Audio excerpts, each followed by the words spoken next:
All we hear is how great the YouTube algorithm is at finding the best content for you. And as a content creator, all you have to do is understand the algorithm to get more views. Well, I call bullshit.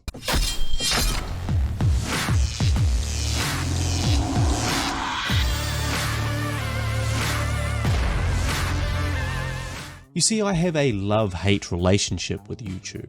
I love that it gives anyone the chance to share and create work and the opportunity to find an audience. But I hate the game of YouTube. The actual reality of what you actually realistically need to do to build that audience. What you need to feed this algorithm to be successful on YouTube. Let's look at MrBeast. He's the authority on YouTube. YouTube's most popular YouTuber and always happy to talk about how he cracked the YouTube code. If we took you and put it into a guy with no money and no subscribers, how long would it take you to get to 1 million subscribers? Probably 3 months, maybe 4. I would probably just walk across America. That would get me on the map. And then, then I'd try to swim from like Europe to Africa. That'd be a cool stunt or something. I've thought about this before. MrBeast has popularized what I like to call stunt vlogging. He or the people participating in his video will do a crazy thing. The stunts get bigger, but the formula stays the same. I survived 24 hours in ice becomes I spent 50 hours buried alive. Extreme hide and seek becomes I did the real life Squid Games. MrBeast is basically Fear Factor without Joe Rogan and a lot less eating of bugs. It's the very definition of fast food filmmaking. It's addictive, it's highly entertaining, but it's empty calories. Yeah, it tastes great, but did it really creatively fill you up? I just don't think the idea that his advice on how to crack the YouTube algorithm is really relevant for those outside of his niche. Today, I want to show you the most profitable YouTube niches. In this video, I will share with you top 10 YouTube Shorts niches. If you've been struggling on YouTube, it could be that you're in the wrong niche. And for you to have any hope of finding a YouTube audience, you have to tap into a niche. You need to niche down. You need to read some Friedrich Nietzsche to help identify your niche while eating some niche and chips. Niching out to your favorite niche band, which you know all the niche lyrics to, especially that one niche hook that you are compelled to sing along to whenever that iconic niche drops and the crowd begins to niche. But what if your niche isn't niche enough? My name is Guy Pigden. I am the Savage Filmmaker. I make feature films, web series and shorts, and I'm here to teach indie filmmakers how to make those things. And that's my intro when I can be bothered to say it. But the problem with filmmaking is that it's a very broad niche, and YouTube doesn't like creators with many diverse interests because that makes it hard to really establish a formula for the algorithm, and the algorithm is stupid. I started my channel by posting and discussing my Blackmagic Pocket 6K Pro here on YouTube, and as I did so, lo and behold, my audience and subscribers began to rapidly grow. I saw interest and engagement build. Everything was trending upward. Each new video would get more views than the last. I was making it. I got monetized. I was a real YouTuber. I was now the Blackmagic Pocket 6K Pro guy. The algorithm had figured me out until I made a video about replacing my Pocket 6K Pro with a Red Komodo and started doing videos unrelated to the Pocket 6K Pro, but still very much related to filmmaking. My views fell off a cliff. The audience that I thought existed was gone. I short-circuited the YouTube algorithm and it just didn't know what to make of all this content unrelated to the niche it had decided to put me in. It seems to me that the algorithm wants you to be specific. The more specific, the better, because it's stupid, and if you're not specific enough and present it with too many things, too many interests, too many aspects of a certain topic, too many ideas, too many styles, it just doesn't know what to do with any of it.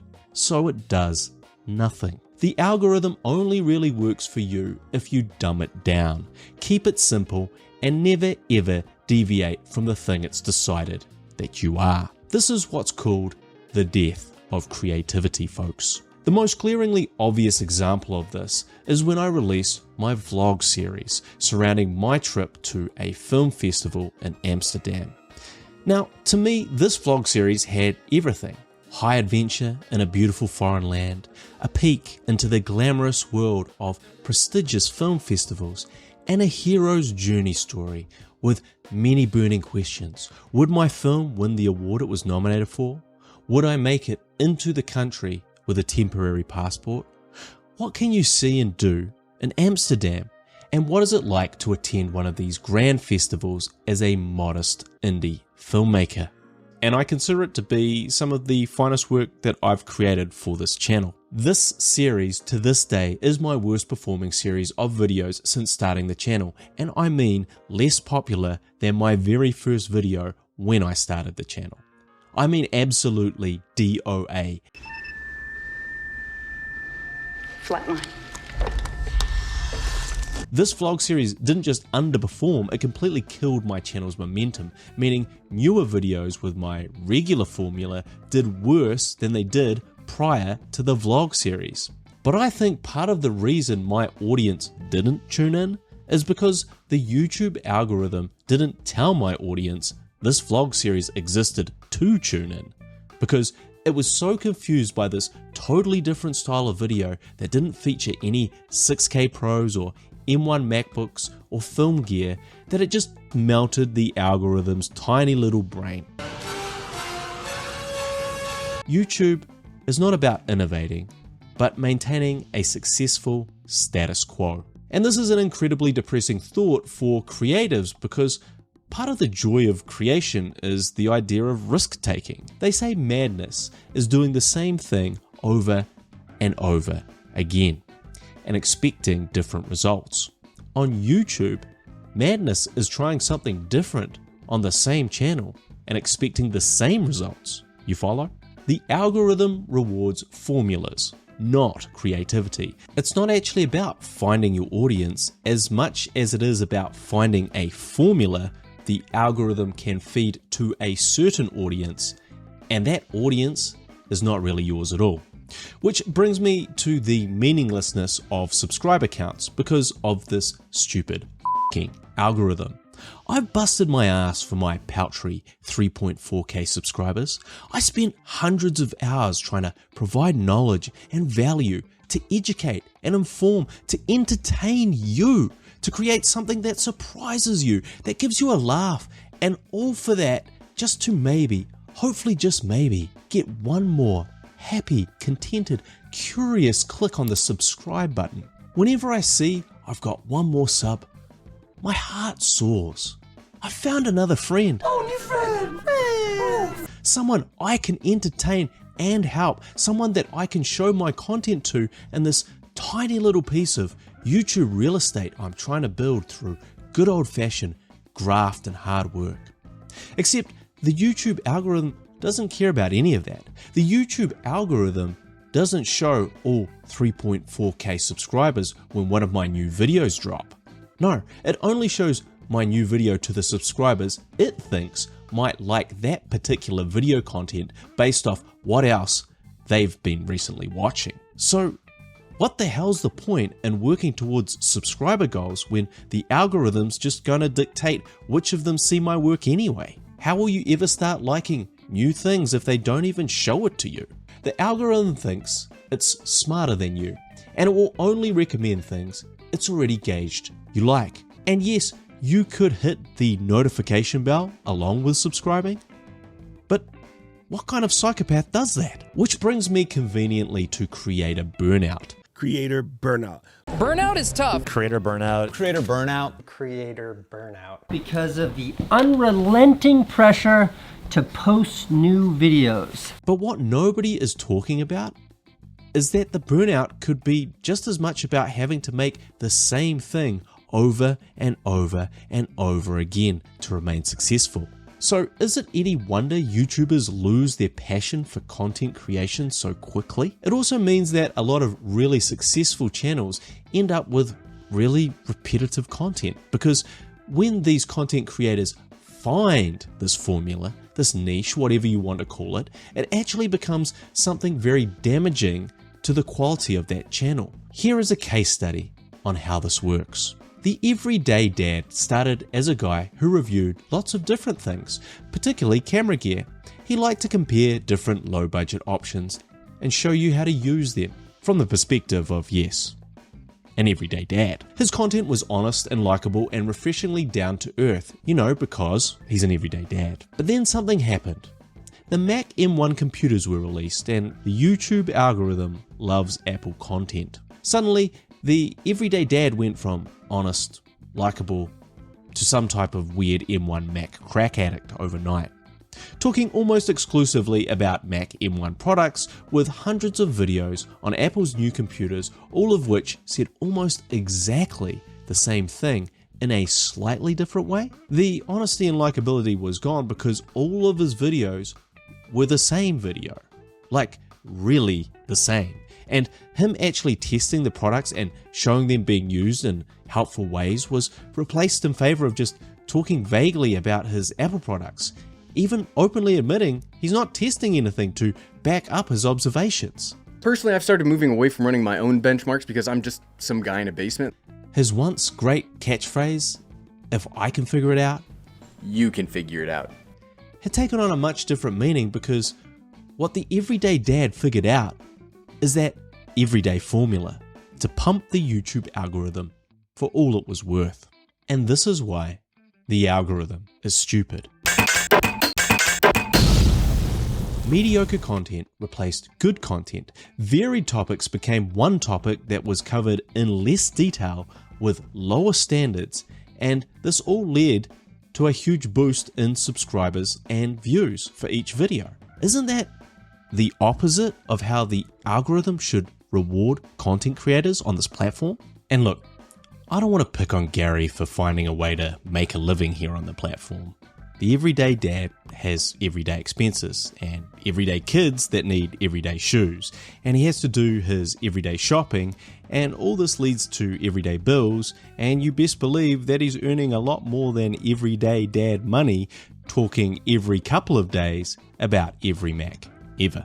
But what this algorithm hacking represents is an overall lowering of the bar on YouTube as a whole, and a reluctance for creatives to try new or perhaps even risky concepts in their videos.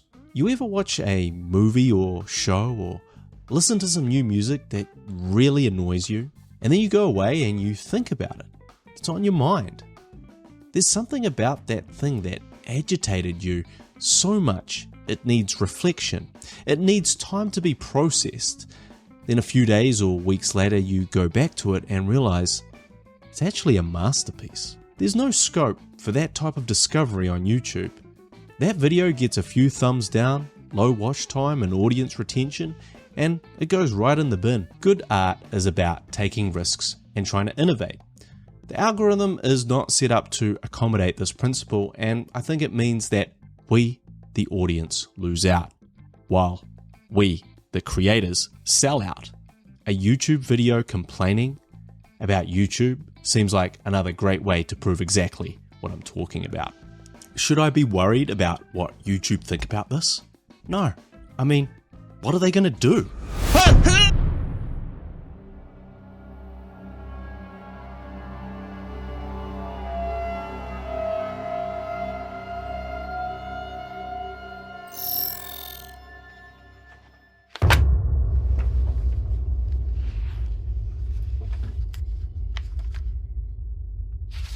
As you can see, we've had our eye on you for some time now, Mr. Pigden. It seems you've been living two lives. In one life, you're Guy A. Pigden, video freelancer for a respectable production company.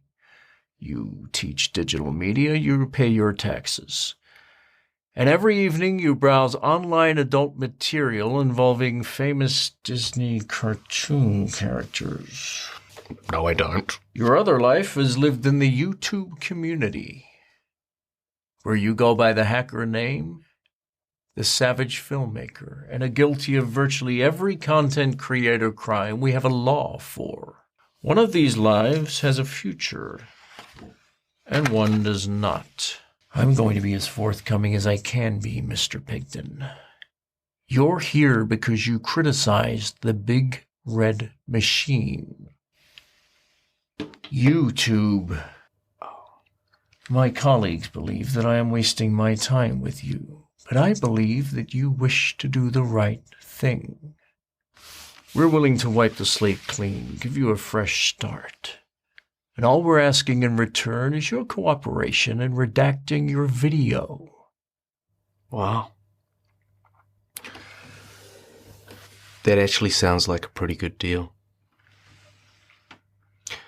But I think I have a better one. I'm gonna give you the finger, and I'm gonna keep making my video. Oh, Mr. Pigden, you disappoint me. Look, you can't scare me with this Gestapo crap, okay? I know my rights. I'm gonna make a YouTube video complaining all about YouTube and then put it on YouTube. Tell me, Mr. Pigden, what good is a video lamenting the YouTube algorithm if the algorithm prevents it from being seen?